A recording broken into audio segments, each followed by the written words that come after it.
You walk down a busy street, effortlessly dodge a crowd, and instantly recognize a friend's face from a block away. It feels entirely instantaneous.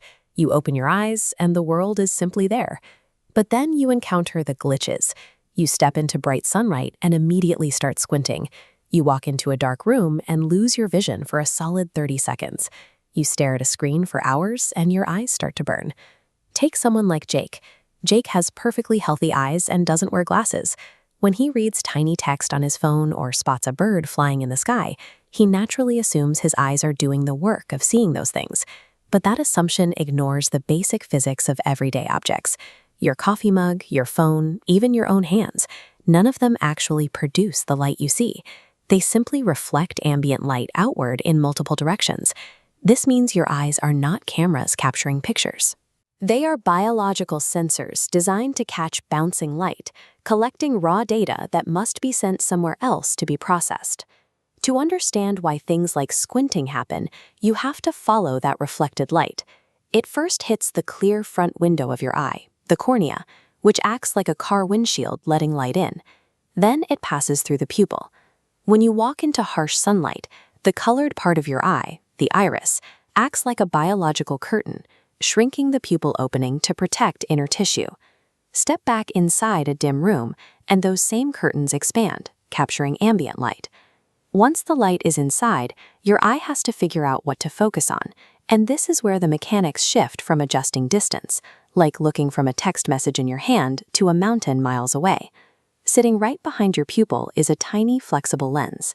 When you read a book close to your face, that lens physically morphs into a rounder shape.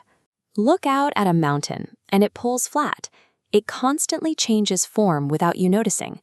So when you feel that heavy, burning eye strain at the end of the day, your ability to see isn't degrading. You have physically exhausted the microscopic ocular muscles that spend every waking second flexing and contracting to keep your environment in focus. Once the light makes it through that morphing lens, it lands at the very back of the eye, on the retina. Imagine a curved wall covered in millions of microscopic solar panels waiting to collect data. These panels are divided into two specific cellular systems. The cones are your bright light specialists. They are responsible for processing sharp details and capturing every single color you see. The rods handle the night shift. They operate incredibly well in very dim light, but they are entirely incapable of detecting color. This cellular division is why you go temporarily blind when walking from a bright summer day into a dark movie theater. Your eyes aren't failing, they just require a biological delay to power down the cones and activate the rod system. When light finally hits these rods and cones, it triggers a microscopic chemical reaction. The only purpose of that reaction is to convert physical light waves into electrical signals, tiny bursts of electricity moving along a nerve pathway.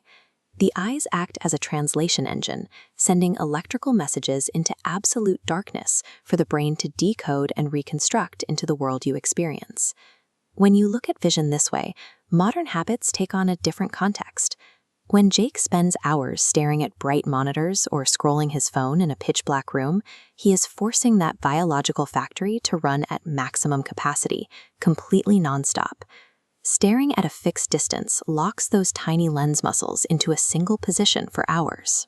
By denying the machinery any recovery time, the system gets stuck, resulting in that tight, dry, uncomfortable feeling. The 20-20-20 rule, looking 20 feet away every 20 minutes, functions as a mechanical release for the tension held in those locked lens muscles. Blinking a few extra times is a mechanical reset that spreads fresh tears across the cornea. And getting enough sleep is the only way to give your brain the neurological downtime it absolutely needs after continuously decoding all that electricity all day. Understanding that eye strain is a manageable mechanical issue makes it easier to support the system day to day. Right now, your eyes are furiously gathering photons, and your brain is quietly painting the video you're watching.